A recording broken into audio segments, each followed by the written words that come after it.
All right, folks, what's going on? How's everybody doing? All right, we got Jeff Hahn, John Walsh, Chris Treadwell, 36 Studebaker, Jersey. What's up, buddy? Sorry I couldn't make it tonight. Michael Hen, how's everybody doing? Mike Gibson, what is happening? We'll let everybody else trickle in here. Chris, how was your week, man? It's good, but it's only half over. It's nice. I had to go in the office this week, so that kind of sucks. Did we do an intro for you last week? Yeah, We did? Okay. I'm just the resident West Virginian. No, you freaking. You're the implant. I'm just the resident. All right, we got a great show. We'll get into it in a second. About again, I'm gonna let everybody kind of trickle in, but we're definitely gonna be talking about some great topics. While we're doing that, real quick, Chris, scoot over for just a second. Let everybody see what we have here. We got in some of the oh god, it's not the Agile. Anyways, we got two of these new secure safes in, and man, they are freaking phenomenal. They're the more heavier duty version of the Agile. That one weighs in about 400-ish pounds. Double door, which I really like. Anyways, we'll be doing a video on those pretty soon. Yeah, so I'm really digging that. Completely modular, completely able to organize that in many different configurations and lots of accessories that come with it, if depending on what package you get, as well as a bunch of other accessories that you can buy. So, and it's the Answer safe, as Summer is. That is the Answer. It says it on the front door. Yeah, that is the Answer 24. So, anyways, Answer 12. Answer 12. I think if you get two of them, it's 24. Oh. One of these days, I'll get the nomenclature right. Chris, I did not get to watch the DARPA video. I will eventually. I don't doubt that. Again, you guys, I know you guys. It's funny because I keep telling this to people since I had all these aspirations of, hey, once I go full time and I'm not working at another full time job, I'm gonna have all these extra time where I'm gonna get all these projects that I've been wanting to get done. And man, I tell you what, it's like me and Summer get up, 6, 7 in the morning, and go till 8 o'clock at night, and I still falling behind. So, but it's good because we got a lot. Obviously, we're busy, and then we got a lot of other projects going on. Yeah, so it is good, but we are folks. We are constantly doing something, and so again, we appreciate it. And it's because of you. Appreciate your support. Appreciate everything you guys do. So we're just trying to get done what we absolutely have to get done, and some of the other extracurricular things, we don't always get to do, but it is what it is. So, folks, we have a great video and show for you tonight. Tonight, number one, welcome to the Dangerous Liberty Podcast, where we all know that the only thing more dangerous than liberty is the lack of it, where we talk about politics, guns, gear, training. We have special guests on. Chris is our special guest tonight. Hey. I know you can only see his head because he has camo on. It's like a floating head there. Absolutely. But tonight we're going to talk about two topics that are kind of I'm very passionate about. Number one, guns and gear for women. I know there's a lot of misinformation out there on that, myths out there. And then the other thing I really want to talk about is, and I'm getting ready to shoot a full video on this, but I also like to, a lot of times prior to shooting a YouTube video, I'll kind of hash things out a little bit on here and bounce some things off of you guys and kind of completely formulate my thoughts before. And sometimes I do it vice versa. Sometimes I'll do that on the video and then come out here and have a much more solidified thought process on many different topics. But the other thing what we're going to be talking about is training your kids, taking your family to the range, and what you need to do to make that happen. And no, Jason's not behind the camera tonight. I know you guys haven't heard Crickets or a trombone or something tonight. No, folks. So the funny story about that is there was a button thrown back there to where I didn't hear all the sound effects that Jason was throwing around last night. Anyways, so he's banned from the roadcaster back there. No, I'm just joking. But he found a new toy and he got a little carried away. OG Steve-O, good to see you, man. I just want to tell Jeff and OG, hey, thank you guys for contributing on Patreon. I know you guys are both at commander level. Look, we really appreciate that. We'll make sure that you guys get your commander cups and your entire swag pack that you get with that. But again, we're going to be talking about guns and gear for women and taking your family to range, what you need to do to make sure that that doesn't turn into a miserable experience. Old Rouse did get a. I did. Look at that. I looked man. like junk last Look week. high and tight. Yeah, Freaking. trying to keep up. I made with him you. fall in. We did an inspection before. Yeah. He was at attention. I was doing a quick inspection of his uniform before we got started. So let's jump right into this and start talking about guns and gear for women. So, you know, Chris, usually when people are talking about buying their wives, girlfriends, daughters, whatever, a gun, well, you know, usually, and folks, you feel free to jump in here anytime and throw some answers down. Usually, what are we talking about that they go and buy them? Got to get the Tiffany blue Glock 43. You got to get the smallest, tiniest gun possible. Yeah, and John Walsh, thank you. I didn't thank you for going up to commander level, and we already actually. Did I get your cup done? We were waiting on a batch of cups. I got a batch of a bunch of them done, and we were waiting on an order of Yetis to come in. I think we just got those in. Irregardless, and I know that's not a word, but we're going to get you guys that have contributed at the commander level. We're going to make sure we get you guys a cup. So yeah, you know, the big subcompacts. You're going to go subcompact. They got little hands. They want to use the little gun. That's what's going to fit great. Absolutely. Folks, there is a reason that with our handgun level 1 and our handgun level 2, I do not allow compacts or subcompacts. When you get down to it, folks, those smaller guns, that is an advanced skill. They are very difficult to shoot, period, and they're really difficult to shoot well. And there's a lot of things going on there with them. So first of all, if you want to completely ruin the first experience of a woman shooting a gun or any new shooter, and we'll get more into that in a second, take them to the range, give them a tiny gun, and have them shoot. And then the other thing I hear a lot is when we get into 380, folks, I highly advise against 380. I just don't think that it has the terminal ballistics to make sense. I think 9mm is really that sweet spot. There's not a big difference in recoil between 380 and 9mm, but if you can't handle 9mm recoil, you're not going to shoot well with 380 either. And both of those, if you can't handle either one of those when it comes to recoil, it comes down to a matter of experience, some training, and just overall firearm proficiency.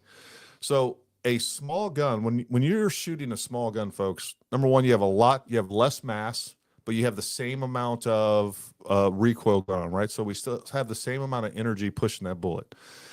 So we have less mass, so that less mass is you're gonna feel that recoil more. And then on top of that, folks, because that gun has less mass, and if we weren't streaming on YouTube, I'd grab one real quick, but we're not gonna do that. On a compact gun, folks, the drive spring on the recoil spring, it is about twice as hard to manipulate, right? So that is twice as stiff as a standard recoil spring, right, to make up the difference for that mass. Yeah, slide weight and everything. Yeah. So it's basically, so when you have a female or anyone manipulate those smaller guns, it's much harder to lock the slide back to the rear. So we want to avoid that. And so, you know, the next question is, well, Gary, what's the answer? The answer is, I would normally start somebody out, a new shooter, if we're shooting pistol. I don't necessarily even think pistol is where you start. You should start on a rifle. But if we're going to start on a pistol, folks, start them out on something like an M&P 22, a full-size gun with a 22. And really, to even make it kind of more fun, you can throw a suppressor on there if you happen to have one. And we'll talk more about that too when we get into the family range day. And to be honest with you, I took my wife. She totally irrelevant on pistols, never shot when she was afraid of them. Sure. Went over to Jay's house. I said, Jay needs a class. He did his little quick PowerPoint thing, you know, gave him his steps. Yep. And I brought my Ruger Mark IV light over, and that's what he started her out on. You know what I mean? And get her feeling comfortable with it. You have a little bit of recoil. It's not too bad. It's an accurate gun, so she can feel good if she's hitting the steel, you know, starting off. But I mean, he did exactly what you're saying. Yep. No, that's a Ruger Mark. If you guys don't know, it's a small little 22. It's a great little 22. That's a great place to start people out, folks. What I always tell people that are coming to like a level 1 and they may have some experience shooting, but they don't shoot a lot. And this is regardless, male, female, doesn't matter. It takes them at least 100 rounds to even get to the point. That first 100 rounds is just getting comfortable. They're not learning anything. All they're doing is holding on to that gun for dear life and getting comfortable enough to where they can actually shoot. Excuse me, they can actually shoot and feel comfortable. And then the learning process is beginning to start, right? So they got to get comfortable with the gun, and it takes some time. And man, shooting those tiny guns, it's just a ton of recoil. They're very difficult to shoot well, which is not going to build their confidence. So now you got to target at 5, 10 yards, whatever you got. And now they're shooting all over the place. That's not a good experience, period. So make sure you guys start off with the biggest gun. And another thing that I always hear too is you should let them shoot, or they should pick the gun that they like. Well, folks, they don't know what they like. They don't know what they're going to like what they shoot well. No offense, ladies. Yeah, no offense. And I'm not talking about ladies. I'm talking about a new shooter. Like, take someone that has never shot a gun before, go and put them into a gun shop, be like, you know what? You pick out what you like. Like, you don't know what you like or don't like. You never shot a gun before. You don't have the experience or the knowledge to even make a good decision there. So that's not a good answer either. Again, if I was to tell people, if you want my advice, folks, again, start out like an M&P 22. Glock now makes a full size 22. I forgot what that's called. 44, I think. Whatever. Yeah. Don't ever upstage me on my My own buddy podcast. has one. It's actually fun to shoot. I'm sure they are. Especially put a can on it. Yeah, and they're a blast. absolutely, man. And then move them to a full size 9mm, and then have them take a few courses, folks. Training. Folks, there is. I forgot what, like, millions of concealed carry permits that are out there, and it's like less than like 6% that actually carry their gun. And why is that?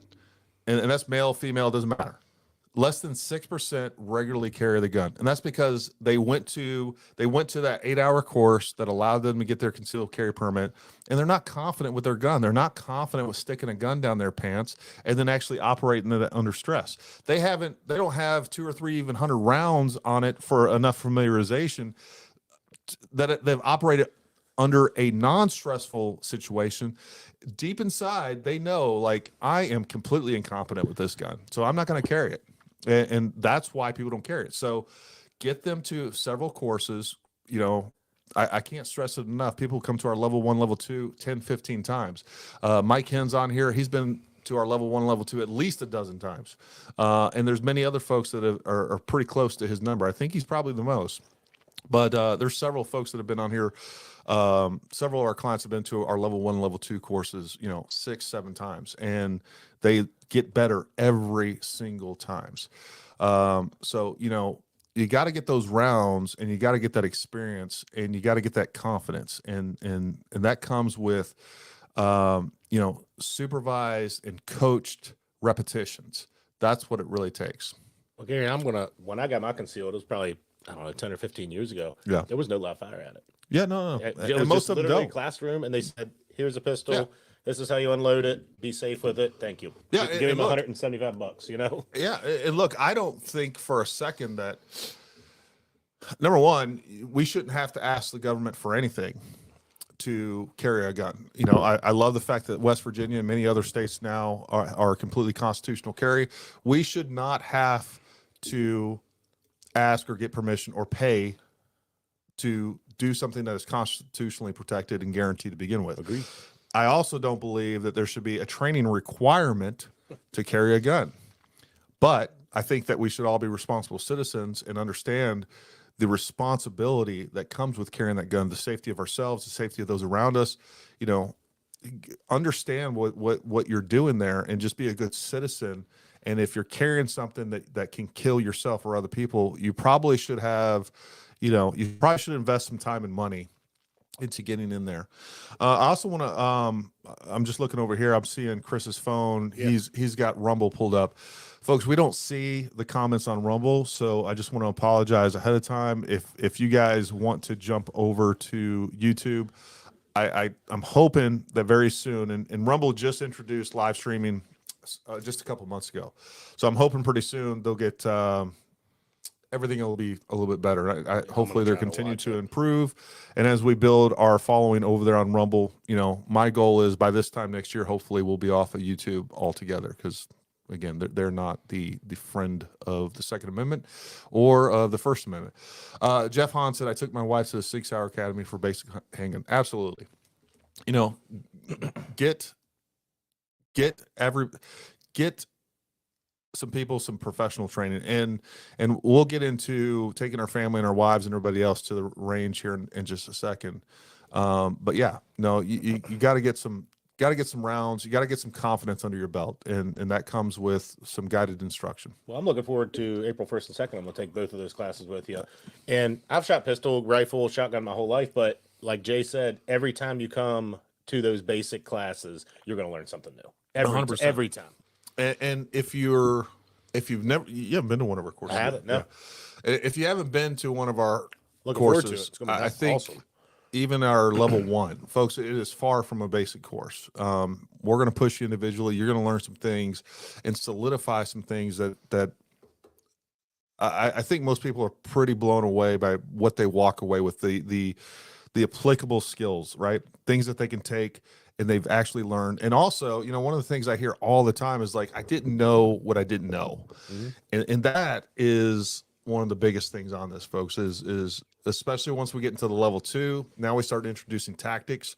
We start doing things like shooting on the move. We explain the importance of that, the different techniques behind using cover, shooting on the move, all those things. What it comes down to, because we're not teaching you how to use a gun, folks. We're teaching you how to win a firefight. That's what it's about. Adam said, totally missed the start. Better late than never. That's right, Adam. Just get down and go ahead and give me 50 push-ups. You too, John. Jeff, you're good. Jeff Hahn, you're right. Believe me, that's why I took my wife to Jay. I found that training. That's another thing that I'm going to bring up here in a second too. Right. 100%.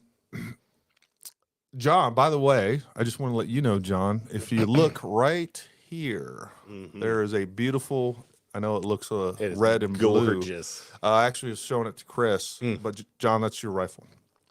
That thing is a beast. All we're doing right now, John, is waiting on some mounts to come from MPA, and yeah, it's a wicked gun. It is. It's sweet.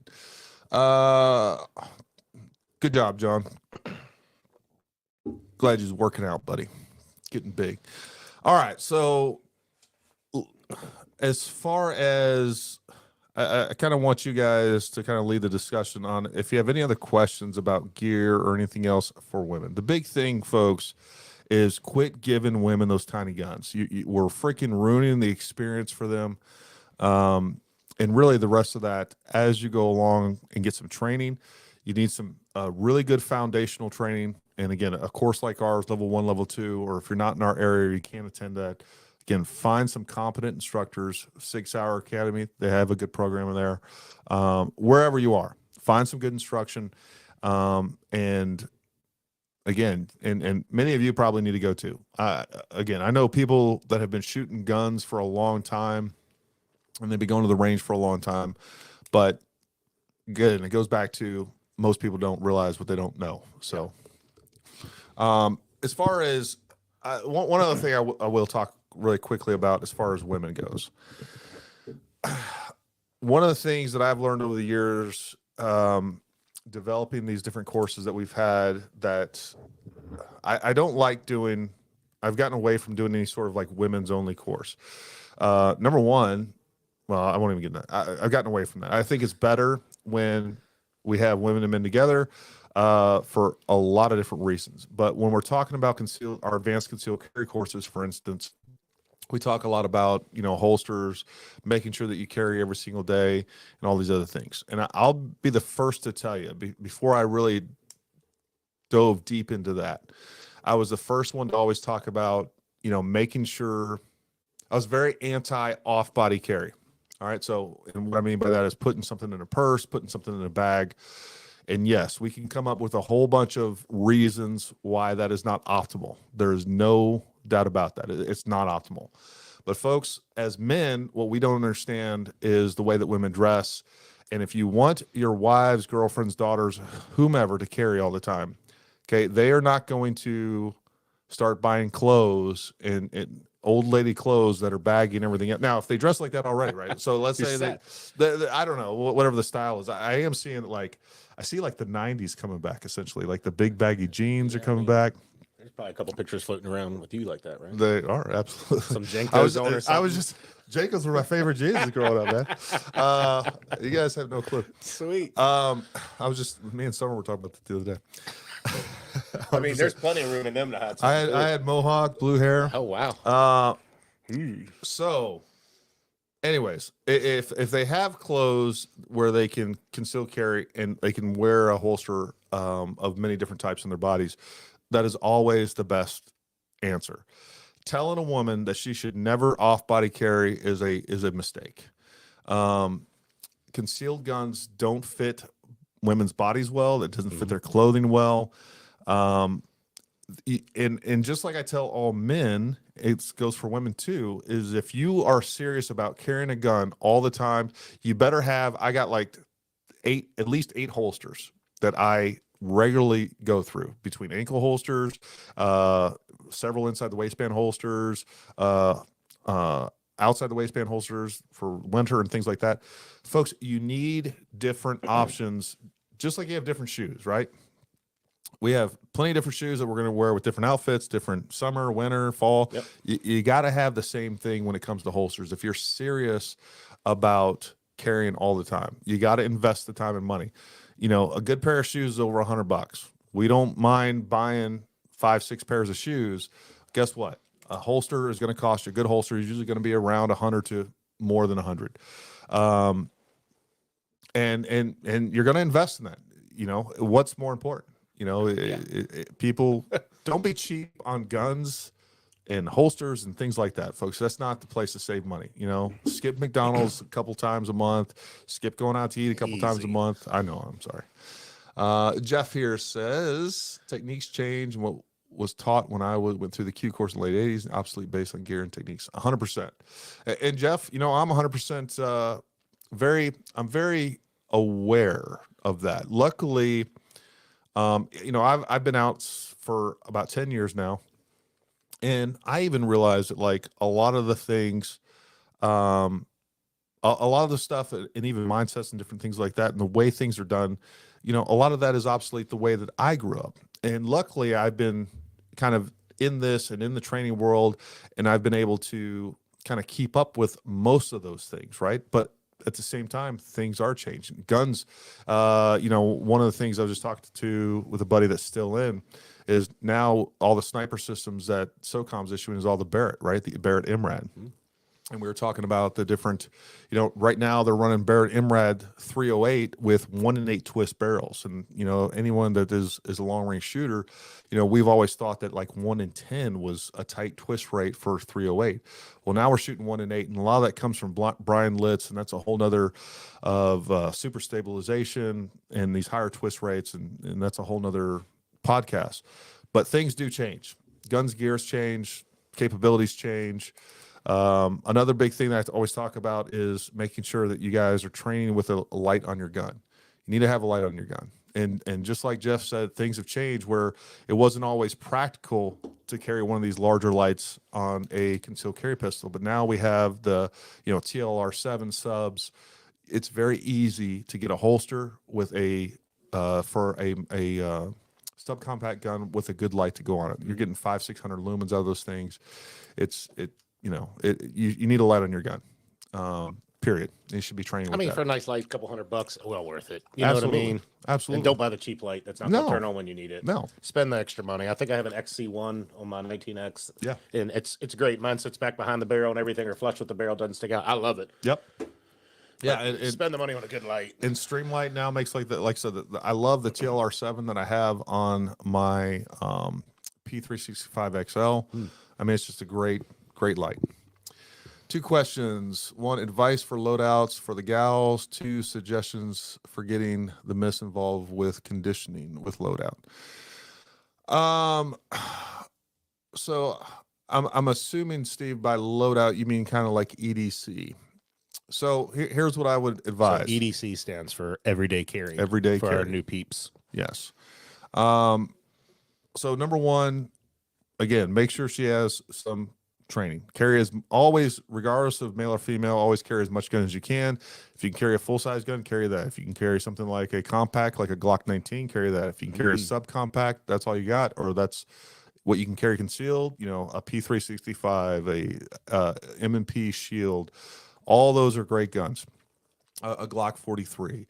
Also, make sure you're getting a gun that has as much capacity as possible. You know, that's why I think they have the new Glock 43 that has a higher capacity now, but I know at one time, 43X. yeah, the 43X Yep. has like 10 rounds or something like that. Yes, I think it's 10. I mean, more freedom seeds, the better. Yeah, absolutely. Folks, you'd be surprised in a gunfight how quick, you know, 5-10 rounds will go. Yeah.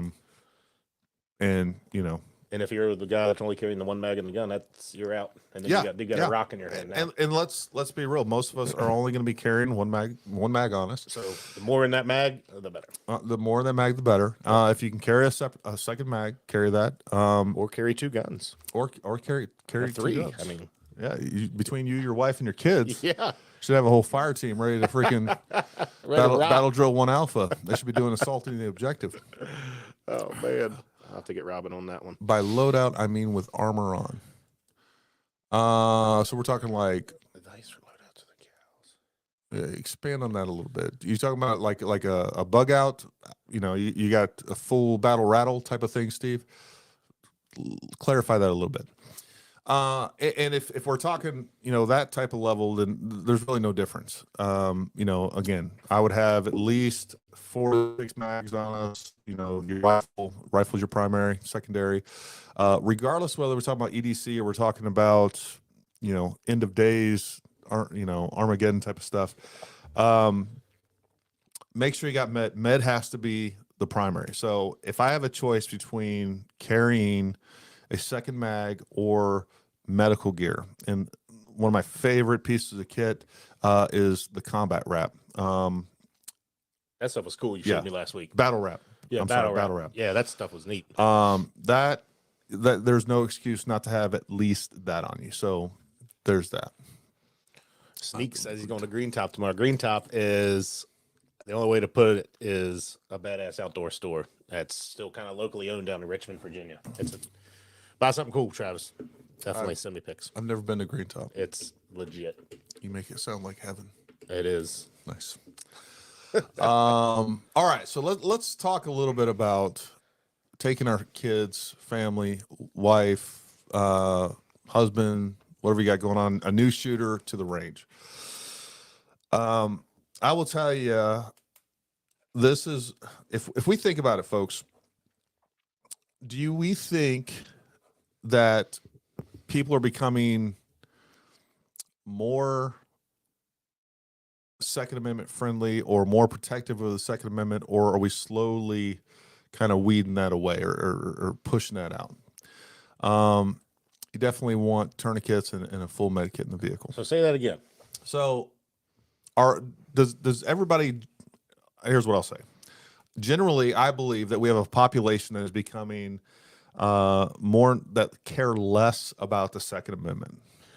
We have and it's easy to take our circle of friends and our circle and kind of, but generally speaking, I think there are we have a less percentage of people today that own and believe in the Second Amendment than we did 20 years ago. Okay, so I'm going to go off of, for the government agency that I work for, is, I'm not going to say it, but the group of people there, I kind of disagree, and maybe they're not so hardcore Second Amendment. We got to keep Second Amendment. Sure. I think they're more on the lines of protecting loved ones. Sure.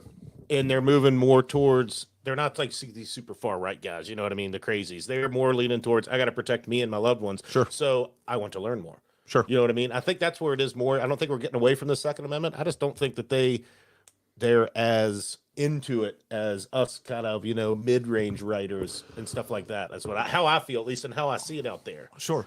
And I don't have any super hard factual numbers to back this up. Yeah. I just generally think that, for instance, if you looked at California, and I know this isn't right like super representative of the entire nation, but I would say, like, for instance, if you looked at California, and I would say almost every state, I bet you the number of percentage of people that own guns is less than there was 20 years ago.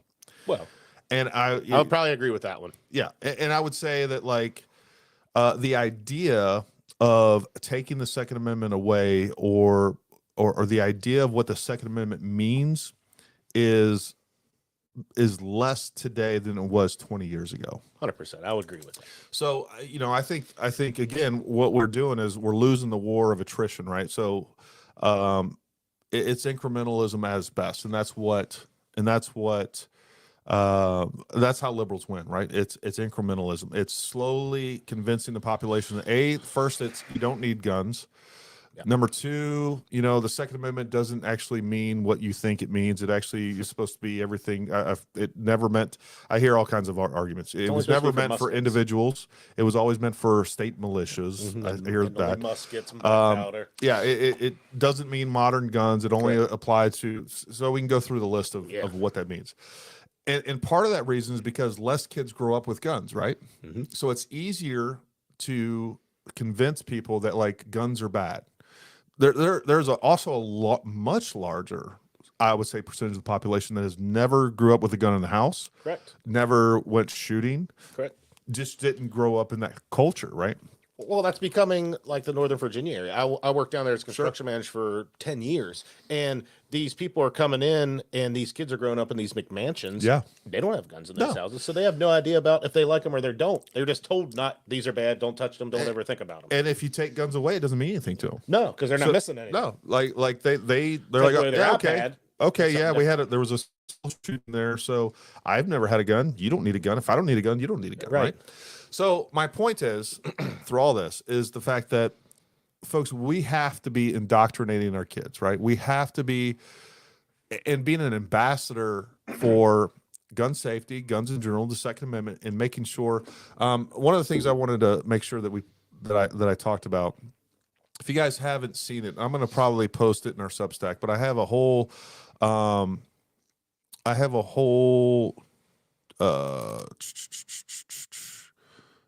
kind of like a big long thing on the Second Amendment, what it means on our Twitter account. So if you haven't checked that out, make sure you go check that out. But one of the posted up here is that a quote from Richard Henry Lee, which was one of the signers of the Declaration of Independence, who's one of our founding fathers, says, "To preserve liberty is essential that the whole body of the people always possess arms and be taught alike, especially when young, how to use them." So, folks, if we want to preserve the Second Amendment, it starts at home. We have got to start training our kids. And part of that is making sure that we're taking them to the range and making sure they have a good time. So there's a right way and a wrong way of doing this. And, folks, I have been guilty as anybody of this. Folks, when you take your kids to the range, and most of us grew up, you grew up with guns, right? Absolutely. So when you were young, did you have a BB gun? Oh, yeah. So I'm sure your parents gave you the BB gun. You went out and did whatever. Were they over your? Did they scream the 5 gun safety rules at you or anything like that? They said the typical word. Yeah. Don't shoot your eye out. Don't shoot your eye out. Mm-hmm. And don't aim at the house or cars. Don't. That's the real gun safety rules right there. Yeah, don't shoot the house. Don't shoot your eye. You have all this land. Shoot whatever you want over here. And how old were you before you were given like a 22? I was probably 12-ish. Okay. And when you were 12, did your parents just let you go shoot that unsupervised? No. Okay. They went out there and said, "Here's what we do," and I've shot before, you know what I mean? Went out, and we had land where I lived at and grew up at. So we went out before, and like when it was rifle season, Dad would shoot in his gun. He was like, "Do you want to shoot it?" Yeah. And went through the steps, the basics of the typical But it gun wasn't owner, this militaristic, like, Absolutely this is what we're going to do. And there wasn't all this stress. And, folks, it was nice and comfy. Folks, especially the first few times that you take your kids, your wife, or anybody else, you're not teaching them anything, folks. You're not teaching. You can talk about some really basic stuff like, hey, look, we're going to make sure that we don't. This is the only thing that you should be worrying about is safety and fun. That's it. Safety and fun. And you're the one that's responsible for the safety. Anything good or bad that happens, you are 100% responsible for that. You got to make this a fun event for them, right? So you're going to go out there, you're going to plan everything, you're going to do everything, because what kids are experiencing today, for the most part, is they're saying, all right, hey, we're going to go to the range. And then now we get in there and, you know, dad is going to, he went to an NRA instructor course, and now he's got his instructor hat. He's like, all right, guys, everything's serious. All right, we're probably going to a shooting range. So now I got an RSO over my back. Now we're in this little thing. Look, guys, we got to do this. Dad's scared of being embarrassed, or, you know, you doing something crazy, or all this stuff. Like, that is not a fun environment. I'm not going to want to go back. Yeah. Like, I don't even like going to the shooting ranges, because you got these RSOs back there. Like, and don't get me wrong. Look, they deal with a lot of crazy stuff, but my God, it is not fun to go to, like, most of the time, like an indoor shooting range. So you got to plan this stuff. The other thing too, folks, is do everything you can to make this a stress-free, fun event. You should be loading every single round for them. You are controlling everything from a safety standpoint. You're the one making sure it's unloaded. That is not, we can talk, there's nothing wrong about talking about the gun safety rules and start, you know, ingraining that and conditioning them that and instilling that in them. Nothing wrong with that. But this is not, and I'll give you a good example of this. This is where Gary screwed up. When we first moved out to this house, I think Jackson was probably about 7, and we finally had a piece of land where we could do a little bit of shooting. And I think Jackson was 7. We're out there. I'm like, hey man, let's go shoot. He's like, all right. And I had a 22 out there, and we were shooting, and I'd had another gun that I had him shoot before. It was also a 22, but I just got a suppressor, and I put that on there, and he was having a great time. Oh, hell yeah. Having a good time. The suppressor made all the difference in the world. It just made it more enjoyable for him to shoot. So I cleared the gun, and I laid it on the table, and he was staying back behind us. We had this little table set up, and I had some targets, I don't know, 15 feet, 20 feet away from us. I cleared the gun, made sure all the gun and ammunition was separated, and I went down range to check the target or do something.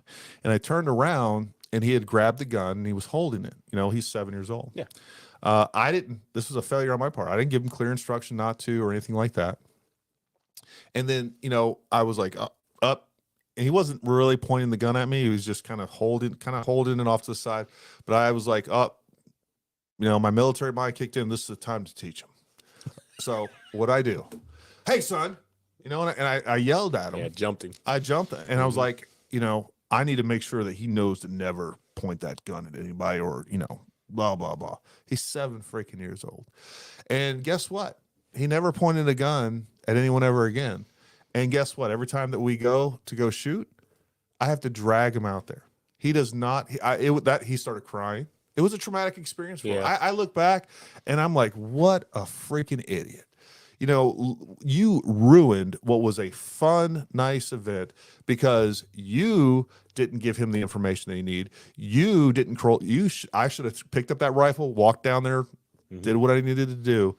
But because of my mistake, and then my piss poor reaction to it, and it was the right thing done the wrong way at the wrong time.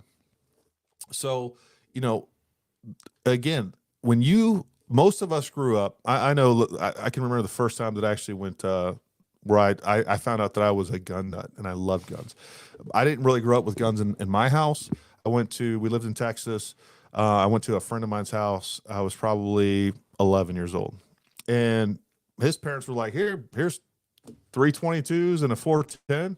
We would just run around the woods shooting stuff like it was a BB gun. I had a blast, right? We were safe. We knew not to shoot anybody. Yeah. Probably not as safe as we could have been. Like, I had no formal training. Right.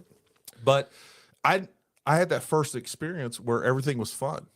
And I got to fall in love with shooting guns without somebody screaming at me or turning it into like this classroom event, right? A couple other things that we need to do, and this was one of the things that I saw where my kids made a big difference. One of the things that we often do is we start throwing kids like protection, right? So we squeeze these, either the gummies or the little foamies that we give them. Folks, that is miserable for the kid. It's miserable for us too. We need to be doing everything that we can to make sure they have a fun experience. We can either give them that, and now they can't hear what you're saying. You can't hear what they're saying. Their ears hurt because their ears are sensitive. How about instead of that, you pull out a brand new package and say, hey, buddy, here is your very own ear protection, and check these out. And these are like 30, 40 bucks, folks. You can get these, like, hey, these are yours. Get them their own range bag with their ear pro, and now they turn these on. Check this out, dude. Now you got sonic, supersonic hearing. You turn these things walkie-talkies up on your ears, man. Yeah. They love turn it into something cool as opposed to another miserable experience. And now they're invested in it. You give them their own range bag, give them their own safety glasses. If it's sunny out, get them some tinted, cool looking safety glasses. Folks, it's going to freaking blow their mind. And make sure, again, you're loading and this goes for your wives, your daughters, everything else. The first few times that you're at the range should be the whole thing. You show up, you got a whole gift basket, electronic ear pro for everybody. They got their own stuff. You got a little girl, get her the pink ones. They make the pink ones. Oh, yeah. If you're my wife, you get her the pink ones. She likes pink, Put right? a sticker on it. Anything. Have their name put on it, But hey, this is your stuff, and make that a fun. And it's, again, folks, all we're doing is we're just keeping. All you're doing is making sure it's safe.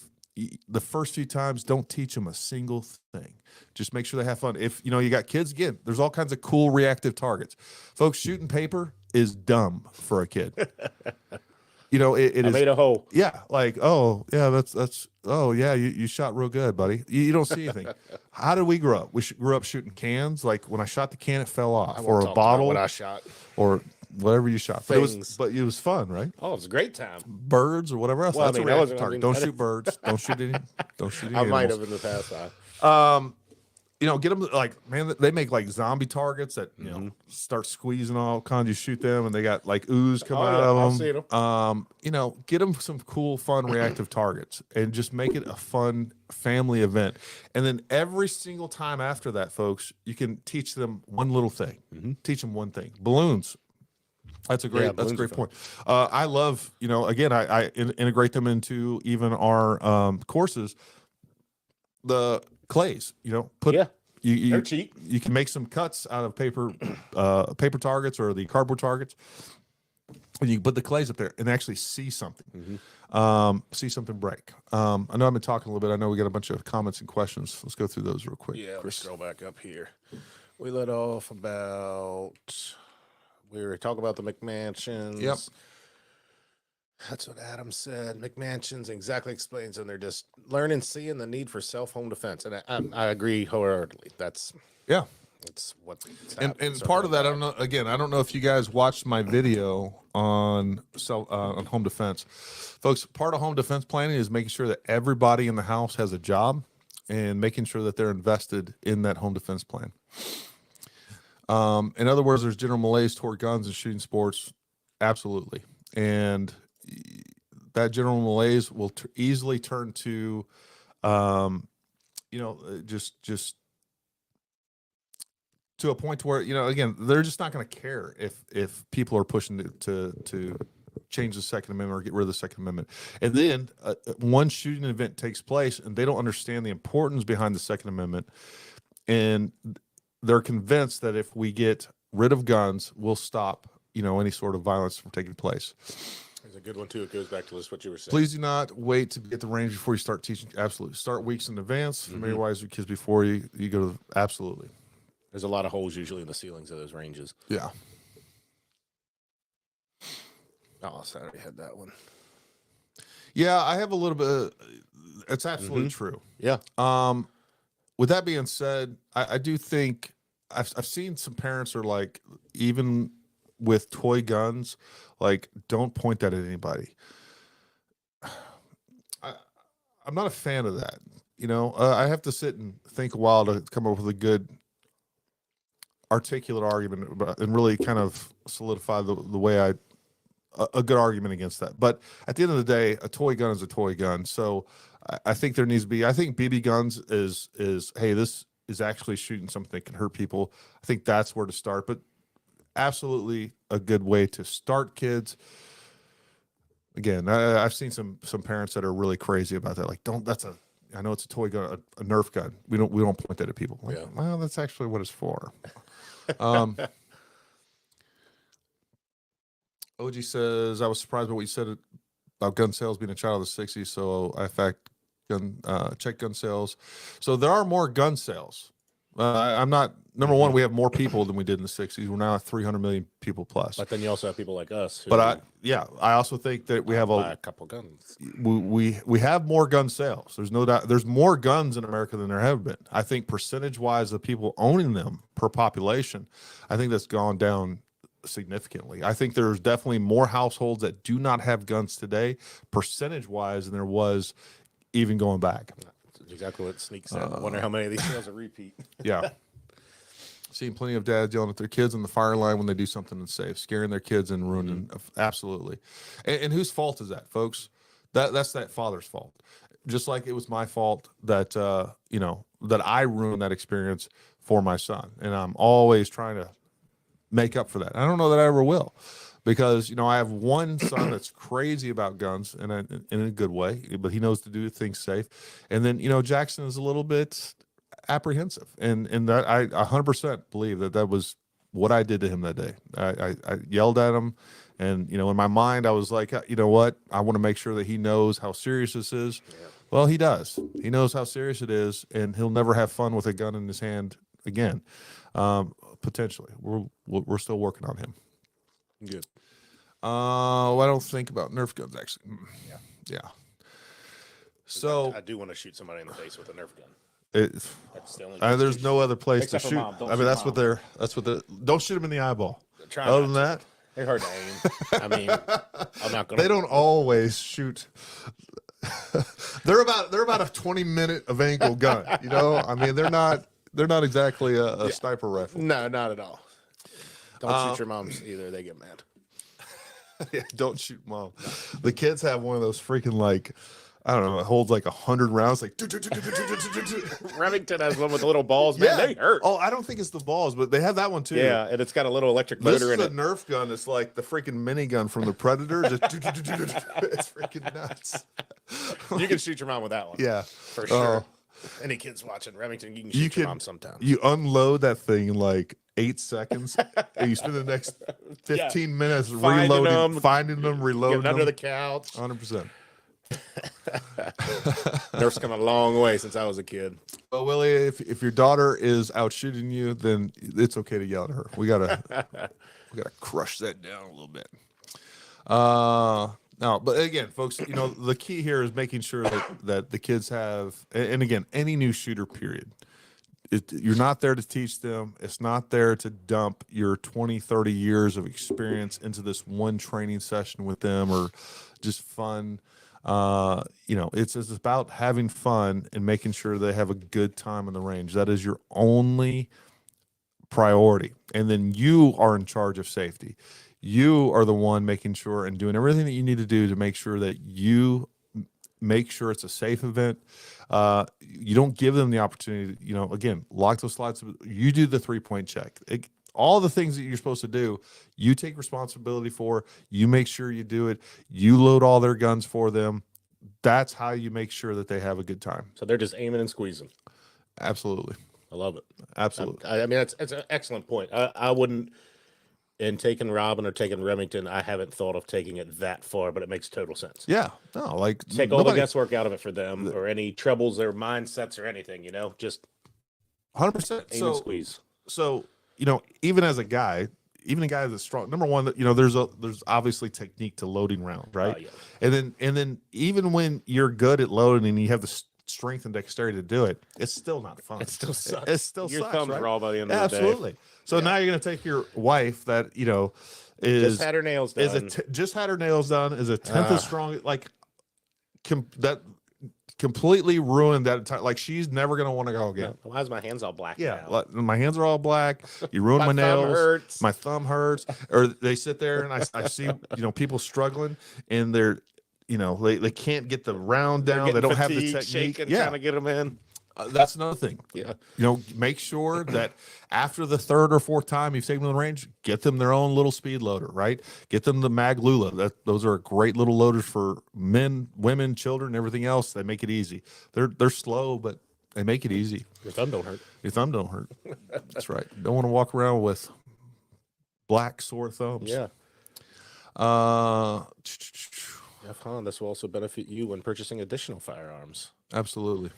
If the wife likes to shoot, I get the green light to keep going with them. Yeah, and that is a very tactical approach. Very tactical approach. You know, and strategic approach. You got to make sure that they're liking the guns just as much as you do. All right, folks. What else we got out there? I brought this up too for you. Oh, yeah. We'll do that for sure. Yeah. Yeah. So, anyways, we have a sweet mat here, a bench mat. These are not cheap, by the way. This is the Ransom Master Mats. We're gonna do a giveaway. All right. So one of you guys are gonna get this tonight. These are a really, really nice mat. Sweet, heavy. So here's what I want you to do, Chris. Write down a number. Not where they can see it. Oh, it's right here. Y'all can't see. All right. Between what? 1 and 100. 1 and 100. We'll try to do a giveaway of something, you know, nothing major, but nothing crazy. Maybe we'll get a little nuts with it. Urgent look over eastern Tennessee sky. Seriously, 2 hovering lights. Those are helicopters, Steve. Those are helicopters with their lights on. I don't see anything. No, hey, look, I'm a big believer in UAPs, as we call them now. 100%. All right, so here's what we're doing. What's a UAP? Don't go past that too quick. Huh? What's a UAP? Unidentified aerial phenomena. Oh, thank you. Yes. What it took the place. That's the official name of UFO now. You don't say UFO. It's UAP. Really? Yeah. Space Force come up with that? Yes, I think so. All right. We got some numbers going on here. Make sure everybody gets a chance. Yeah, get them all in. Let's see. Between 1 and 100. It is 7:52. It's 7:53. We're going to close that guessing down and see. Steve says this is legit. There's a UAP event taking place over East Tennessee skies. Huh. So if you're in East Tennessee, go check that out. They're finally making contact. Let me see what number you get there. Can't do a fraction, bro. Hey, so 1 and 100. All right. I see one that's close right here. I see one. Nope, somebody already got it. Somebody already got it in the chat. Oh, we got to see if we have any ties. Yeah, might be a tie. I have to do another one. But only one person so far. Yeah, only one. All right, it is 7:53. Chris, announce the number and the winner. I will show you my number so y'all don't think I'm cheating. He just wrote that down. They probably can't see that. Yeah, they might be doing it. The giveaway number is 69. 69, dude. And it looks like, where is he John Breitenbach. Breitenbach. John, shoot us your address to services@ParamountTactical.com. We will send this to you with a low price of a shipping and handling of only $49. You'll get this for free. I'm just joking. We're gonna send that to you for free. We'll cover the shipping. Congrats, John. It's the handling and processing they get you on. He said, yeah. You get 2 of these for $49.95. But wait, there's more. But wait, there's more. $24.95 processing and handling. All right. Good job, John. You will enjoy this map. They're nice. Yeah, they're real nice. By Ransom. I like to raise the edges here so your screws don't roll away. Yeah. That's really nice. No, and they're completely impervious to solvents. Your wife will appreciate that when you're down on the kitchen table. My wife loves that when I'm working on guns on the kitchen table. Yeah. She likes that a lot. Yeah, I bet. She loves that. I bet. All right, folks. What else we got going on? Hey, folks, we got lots of courses coming up. So make sure you're checking those out. Our long range courses are filling up fast. Our handgun courses are filling up. All of them are filling up. So make sure that you guys are jumping in on there. We want to get you in there. We are selling more MPA rifles than ever. I'm glad. And folks, I love, and I know I just had that Seekins review. You know, and that upset that review apparently upset a lot of people. I don't know what to say. You know, if something is, I'm just going to tell you what it is, and that is going to always be my approach to a review. You know, my honest opinion when it comes to the MPAs right now is that for $2,500, there's nothing even close. They're a $3,500 gun in my mind that just happens to sell for $2,500, but they are nothing close. Nothing else comes close. And Jason was a great sport. Jason's sponsor actually has one of the Seekins hit, and they're not a terrible gun. Which, by the way, Jason, I did find a new grip for those. You know, and the other thing too. The other thing, look, I would always rather give a good review. I could take anything and just give glowing reviews on any gun, and all I'm going to get is positive. We'll get more views. We'll get more positive. Because what people want really at the end of the day is they want you to basically, you know, back their purchase, right? They want you to affirm their purchase. And look, I will be one of the first people. I know exactly how this feels. I have a motorcycle up in my garage, and I love that motorcycle. And I remember I'd been watching a bunch of motorcycle reviews before I purchased it and was obsessing over this bike, and I finally got it. And then I got it, and I was out there, you know, having a great time. I love it. And then I'd watch a review where they start pointing out negative stuff. So I'm like, oh, these freaking guys, you know. I mean, it is a Rebel 250, so it is. What is it? It's a Honda Rebel 250. It's a Honda Rebel 250. I mean, you look large on it. Can pop some sweet nooners on that thing. It's sweet though. But you know, it's you take it personally. Like, absolutely. Especially when you make a big purchase. I spent my money on this, and you're saying it sucks? Come on, man. Yeah, you know, so, and then I remember like 6-8 months later, I go back and I'd watch one of those. I'm like, you know what? They're right. You know, that's absolutely right. I was just really kind of, you know, I had that, I wanted that confirmation bias, right? I wanted them to confirm that I made a good decision, and we all do that. So, you know, and the other part of that too is when we do these reviews on these guns, folks, is, you know, or any piece of equipment, we only get that one sample. So that doesn't mean that all of them are like that. Hopefully not every barrel out there is like that, the barrel inside that. Although I will say, and I'm actually going to post it, a gentleman sent me a bunch of pictures, and he was like, hey, I saw your review of this. I wanted to check my barrel. His was the same way. Wow. And he was like, man. And I do, after he sent me that, apparently he spent a lot of time. I wasn't sure if that was copper in that, if you guys haven't watched that. After talking with him via email and the pictures he sent me, I think it is copper, but I've never seen that much copper in a barrel. Never seen it. I mean, I don't know if the bore diameter is slightly too small, but that thing, the grooves are just being filled with copper. It looks like somebody just took copper like butter and spread it on the lands and grooves. I've never seen it like that. But he spent a lot of time apparently doing a bunch of copper treatments. He was able to reduce it down. Maybe we'll be able to do that. I don't know how much that affects the accuracy. I know it's not good. What I can tell you for sure, when we're pulling off that much copper off of a bullet, the jacketing of a bullet, you're reducing the ballistic coefficient by a lot. So you're definitely changing, at least, especially downrange. You may not do anything at 100 yards, but really a grouping at 100 yards doesn't tell you all that much about the accuracy and the consistency, especially, and the ballistic coefficient going downrange. So it's not good either way. So, you know, it is what it is. Jay says, I love the honesty in all your reviews. Most of the things you said I agree with, so I can't really complain. There are a couple things I want to change, like the grip of the knob. And Jason, I did find today, I put on a new grip. Somebody sent me a grip.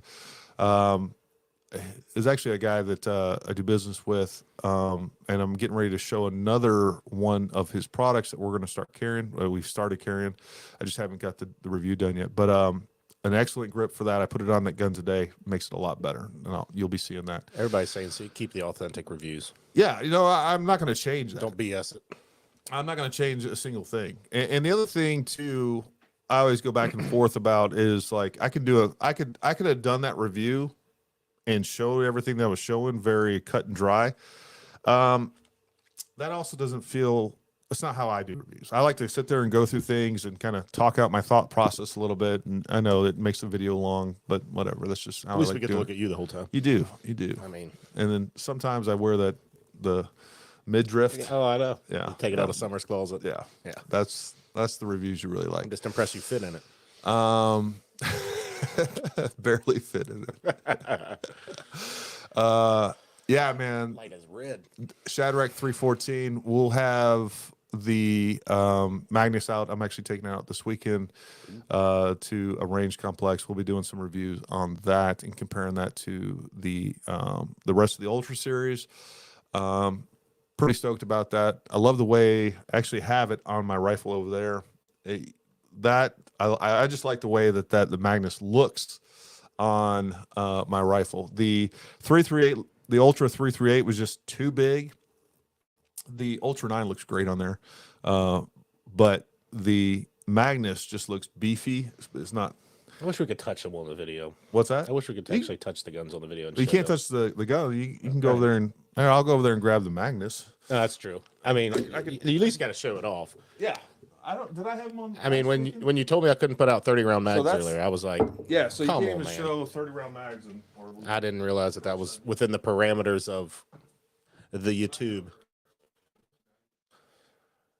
Seen behind the scenes now. It's nice and bright. This is a sweet gun safe, though. I will go back and plug this thing. I was helping him set it up earlier. It's got the modular back in it, so just like his wall, it's all these different, I don't even know what to say, accoutrement that you can put on here. So it's got the pegs at the top. He has like the pistols on them, and the pegs will take your suppressor cans. It's super nice, and it's also what the thing I was most impressed about is it has a power cable back up in here in the top that you actually plug the cable in. It goes into the wall, and it's got a power strip up in the top of it with USB ports and everything, so you can have powered lights inside. And I haven't seen too many gun safe. I have a big Canon safe, and it doesn't have anything like that in there. So the safe is sweet. So, is it better with the lights on or off? It's not bad. No, it's not bad. All right. So again, this is the Ultra 9, so it's the same length as the Ultra 9, but it is the same diameter as that 338 Ultra. So pretty cool. And folks, like, it's clearly slightly heavier than the Ultra 9, but that's one thing that I'm always shocked about is how light the suppressors actually are. Yeah. I mean, it is ridiculous. I was surprised. Light, how light these are. Wow. So anyways, Cool, that'll be fun too. to. Thanks. Yeah, no problem, man. That's for you. They wait my ear. Yeah, I think Jay will have something to say about that. Let's see what else we got in here. He can see his 300 on the wall better with that light. Oh yeah, you can. Yeah. Just sweet. Yeah, man. Again, I would love to. And look, this is how I approach reviews too, folks, is I am genuinely looking for stuff that we can carry. It really, I mean, I would rather have, and most of the time, that's how I do that. Most of the time I've already looked at a product or whatever else. I'm like, oh man, I love this. We do some testing on it, and I'm like, all right, we're going to carry this. And then I'll do a review so that, I mean, from a financial standpoint or just a time and value standpoint, obviously we need to make money, right? So I'd rather do a review on something that I can get behind and we can sell. Mm-hmm. I mean, that just makes sense. But when it comes to some of these rifles, people are asking me, hey, Gary, should I buy this rifle or should I buy that rifle? And again, I'm going I'm definitely going to do reviews on the rifles and other products that obviously, even if I don't think they're something that we would want to carry, just for the information value, right? Absolutely. But for the most part, most reviews that you're going to see me do, it's on products that I'm just like basically telling you show and tell about. Like, I've already checked this out. I'm excited about this. I'm a gear geek, man. I love gear, right? If you could see what we're looking at here, that's taken. Oh my God! Everywhere else, this light and yeah. And this is just the the tip of the iceberg. But you can ask Summer. Gary loves some gear, don't it, baby?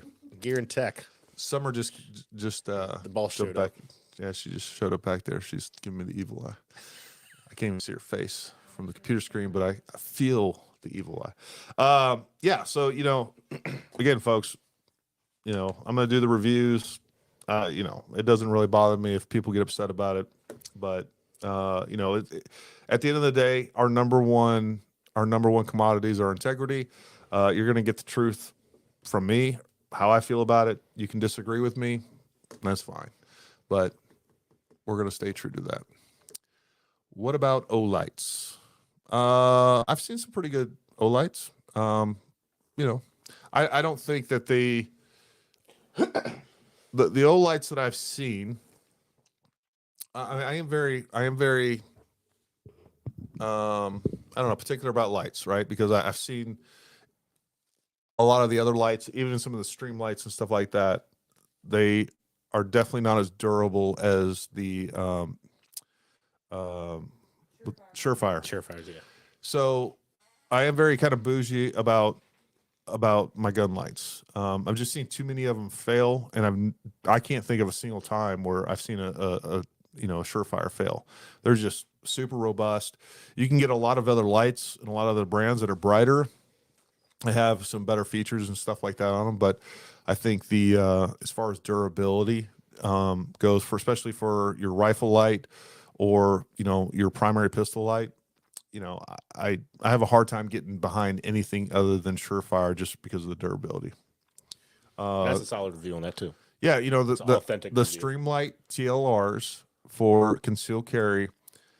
I don't know how super durable they are. I can tell you I've put in probably over 1,000 rounds on my gun with that light on there. I haven't had a problem with it, but it's really bright. It's very compact. In your concealed carry gun, yeah, you want some level of durability on there, of course, but I'm not that concerned about, I am concerned about a light on my rifle. I am concerned about a light on my range gun or duty gun, right? So again, I just really like that Streamlight TLR because it offers something that right now that Surefire doesn't. If Surefire comes out with a compact light that can do 500-600 lumens, would love to get behind it. Have you ever done a review on a 2-point sling? Yes, Chris, I have. I've done I believe it's still on. Folks, I had to take down, or I took down a bunch of videos on YouTube that I thought, because we got hammered real hard by them, and I still don't know exactly what they hammered us for. They don't tell you. So all you can do is speculate. And then when you get a warning one day and then you get a strike the next day and you're off of YouTube for a week and you hear about all these other 2A channels getting yanked down. I mean, honestly, I even hate to say it, but if we lost our YouTube channel, it would dramatically affect our income. We get a lot of business from YouTube. And yeah, we're making that transition over to Rumble. So long story short, I was very proactive on that. Any of those videos that I thought would probably get hit or were even questionable, I took down and I reposted them to YouTube. Let me just look real quick. And we talked about that earlier. Not a lot of people know about Rumble. Rumble is just another website of like a video thing, and go in there and check it out. It's Paramount Tactical, I believe, on there is the name as well. And I mean, that's what I've been watching all night. It looks like there's 29 people in there watching right now. Yeah, and folks, and I actually had somebody get pissed off at me about the Seekins review. They were like, they get on there and they're like, oh, well, this is BS. You're doing half of it here, then half over it on Rumble. I've never seen anybody do anything. Well, number one, the game has changed, and I'm not going to pull this gun apart and start taking it apart because I think that's one of the things they hit us on. So yeah. So anyways, it is what it is. Oh, and what I was going to say with that, folks, it doesn't benefit me to move things over to Rumble. All right. Right. I'm going from thousands of views on YouTube, and I'm switching over to Rumble, and we get like a couple of hundred views. So it's not beneficial. So I just tried to post the link. Yeah. Into the chat. Oh, Summer said she just they tried got to it post a blocked. link to the Wow. to the Rumble video. Yeah. And it wouldn't allow her to post that link. So yeah, that is over on Rumble. What's the name of that video, babe? The best. Yeah, the VTAC padded sling. If you want to know what sling that I recommend, I've been using for years, and I've tried everything else out there. The Viking Tactics padded sling. It's on our website.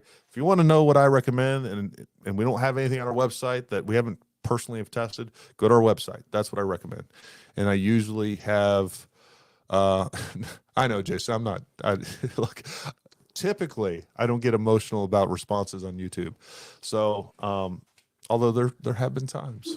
There have been times where Gary wants to find someone's address, and I would have driven Did things to California. I'm like, Right. ah! But I've gotten a lot better at that, without a doubt. Yes, Sneaksy's on Patreon. Yep. Paramount is definitely on there. And I am still posting more things. We'll continue to post more things to Patreon. Folks, I got a positional shooting video that is going on Patreon. I've been working the last 2-3 days editing that video for training on that, so be looking for that pretty soon. I think you guys will enjoy that. And I will also be posting another video on shooting bags, how to use them, which ones I recommend, the different types of shooting bags, how you would use those different types in different situations. So be looking for that. We got that coming up too. What else, Summer? I think that's it. Yeah. I think it was pretty good talking about, oh, good, Summer. Oh yeah. So again, on our website, if you want to know what type of suppressors covers we recommend, everything's on our website. Armageddon gear, they're on our website. These are excellent suppressors. They make suppressors. One of the reasons I like them, number one, we carry their bags and stuff. They're American made. Former Ranger that owns the company, just great company, great products. Everything that we've gotten from them is excellent. So number one, we carry all these. But one thing I do like is they are kind of partnered up with Thunder Beast, and they make suppressor covers specific for Thunder Beast. Ooh. Now, with that being said, they also make generic size ones they're going to work. Yeah. Those just say like a 10-inch or whatever else, but they actually have suppressors that is specific for the Magnus or specific for the Dominus, whatever it is. So you can go check that out. Covers are nice to have. They're folks, if you don't have a suppressor cover, you need to get one. I have a scar on my shoulder from a hot suppressor. Yeah. I Number mean, one, You don't think about it. believe it or not, "My suppressors God." get hot. Yeah, Second- extremely. One of the main reasons for them, obviously, though, too, is if you're shooting for a while, you will start getting the mirage off there. You got to get a cover on there that will greatly mitigate that, or just completely prevent that completely. But then the other thing that they do that I really appreciate them for is the fact that you have a cover on it, and now they're not getting all dinged up and scratched up and everything else. And of course, they prevent people from getting burnt, folks. Every time we're at the range where suppressors being used, somebody grabs a hot suppressor or gets tapped with a hot suppressor or touched with a hot suppressor. Those things, you shoot 2 or 3 rounds, folks. Those things are like 500 degrees. They're smoking. They get hot quick. So I mean, you it need holds to, all the hot gases. Yeah. One thing I will talk about on suppressor covers. So the difference. Armageddon gear in most companies, they sell 2 different types. They sell like a standard high temp and then like a extreme high temp. You don't need one of the extreme high temperatures for bolt guns. They're not going to get that hot. Those extreme high temp suppressor covers are built specifically for gas guns where you're putting a bunch of rounds through those. If you want to put one of those ultra high temps suppressor covers on your bolt gun, it doesn't hurt. But what you definitely don't want to do is put one of the standard ones on a gas gun and then go run that hard, because it will start to melt through that cover, which is I've seen that happen. That's not. And they're cool. good looking too. They're not They are just- good looking. They're really good looking. I always get mine in tan because we end up putting our name on them so people don't accidentally grab the suppressor, or if I leave them laying around somewhere, I know exactly which ones are mine.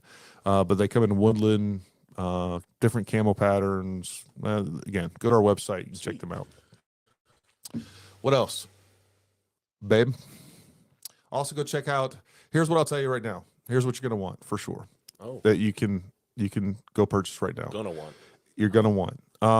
Hey, babe, grab a large I rear like bag, that. tab large Like rear sneaks. bag, and the straight lace bags.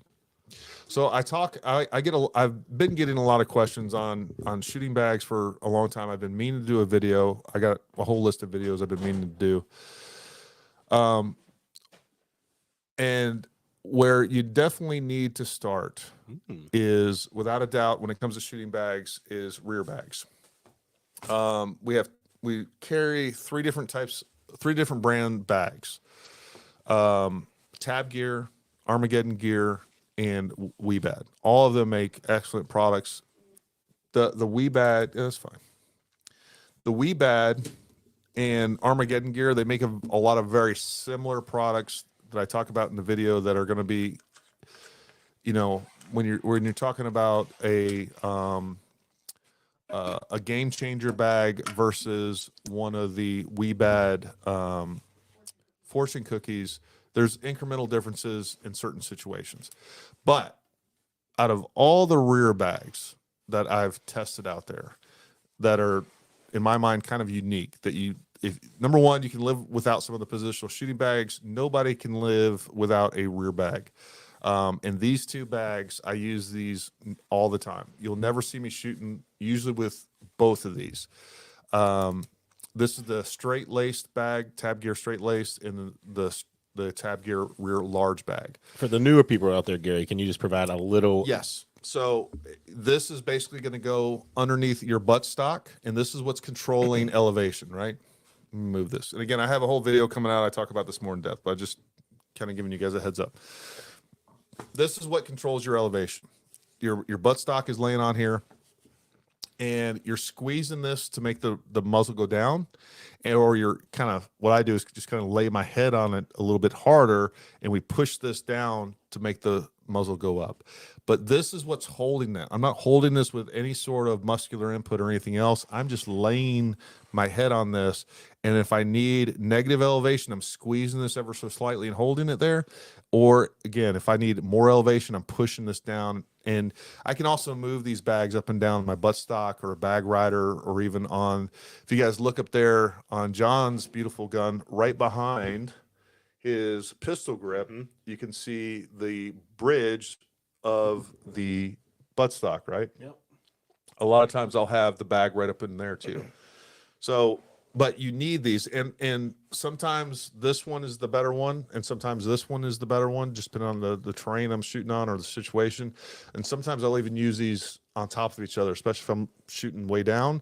And by the way, this one's like stiff right now, but folks, when you use this for a while, these loosen up a lot. But you can also use these bags for barricades, right? I can actually lay my gun on this to shoot. Same thing with this one. But these two bags, if you own a long gun, you do any long range shooting, and I've tried a lot of the other rear bags, in my opinion, I always come back to those. Even Armageddon Gear and Weebad, they sell rear bags. I like these ones a So lot better. predominantly shooting off a bipod off the front of the gun. Yeah, with predominantly that. shooting Yeah, off okay. bipod. So everybody Yep, didn't know. Yep. And here's one of the smaller ones. These are handy from time to time, but there again, what I will always have with me when I'm shooting are these two rear bags. I use those all the time. Oh yeah. So if you guys don't know, if you're not subscribed to our newsletter on Substack, make sure you get that, because that's where all the information goes out first. We did just get in a new stock of the Hollow Sun EPSs. So we So have they were out of stock. For the a while. EPS carry and the EP, both are MRS, so multiple reticle system. We have the EPS carry and then the full size EPS. Those are the only ones we got right now are red. Green are still out of stock, and there's been out of stock everywhere. And really the EPS been out of stock anywhere in all colors. It's a great product. Now, for those of you waiting on green, look, at the end of the day, red has always worked. It still works. Some people want to be cool and be green. I know. The red is cheaper than the green. Right now, they're obviously available.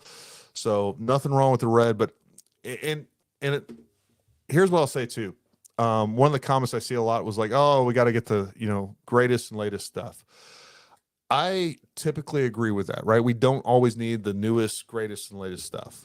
What I will say when it comes to an enclosed emitter is that that is worth an upgrade, and not because it's the greatest and latest, but because, folks, a open emitter sight, I shoot one time with it in the rain, and again, just the surface tension. You will have so much water.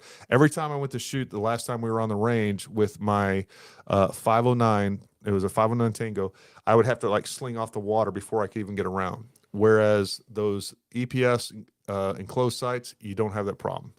I did during that same range day. We were shooting like 10 yards from the berm. Every time we shot, it was a 2-gun course. Every time we shot, we were getting a bunch of mud, and I had my gun obviously holstered. Do you have one? What? What you're talking about right now? The EPS? Yeah, she can grab them. If you guys don't know, it's a red dot sight or green dot sight.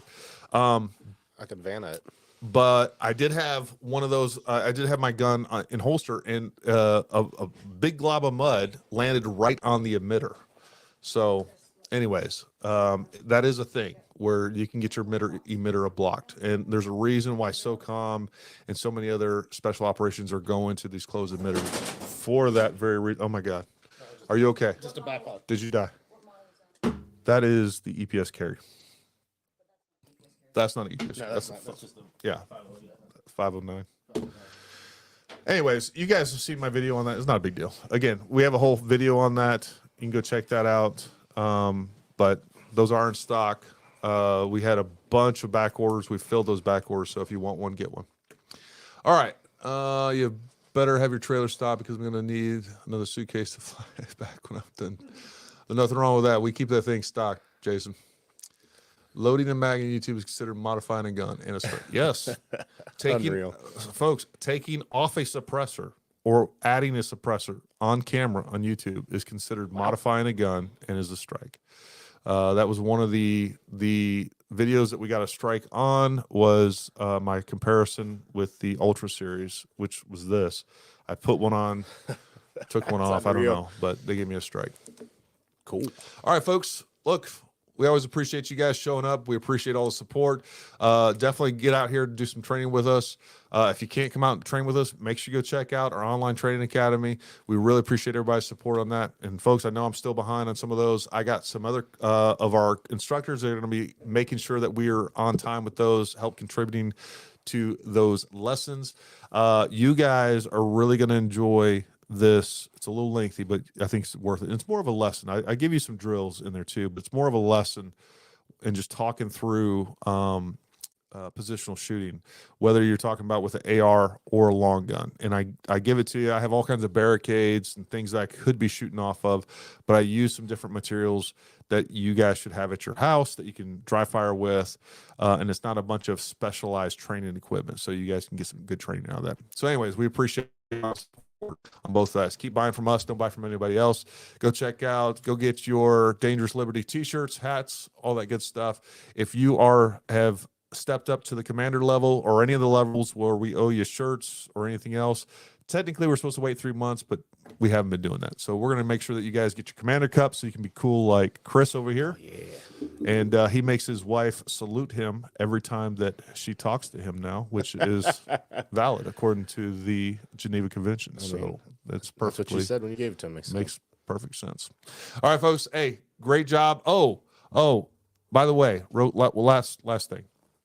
Last month, about halfway through the month, we started a challenge that we were doing every day, mainly on Patreon. But we were doing 100. Seeing what your Mantis score was after 100 repetitions on the open training on Mantis. We're going to be doing another one starting tomorrow for the month of March. month of March. And that will be strong hand only, 50 rounds. Use my strong hand. Strong. Don't you ever sing into our mic again. No, it's from a movie, Gary. You've never seen it. I'm an excellent singer, actually. I don't doubt that. Come Chris. to karaoke night. Chris is full of surprises. That is a talented man. I can inside sing that a Kimmy. mean bare naked ladies one I week. don't doubt that at all. Mm-hmm. Anyways, strong hand only, 50 repetitions. And yeah. So anyways, I'll be announcing that tomorrow. I'll make sure we get that up there. Everybody can participate. But we'll be posting all that stuff on Patreon. Anyways, until next time, you guys stay armed, stay ready, and we'll talk to you soon. You were supposed to hit it right then, Chris.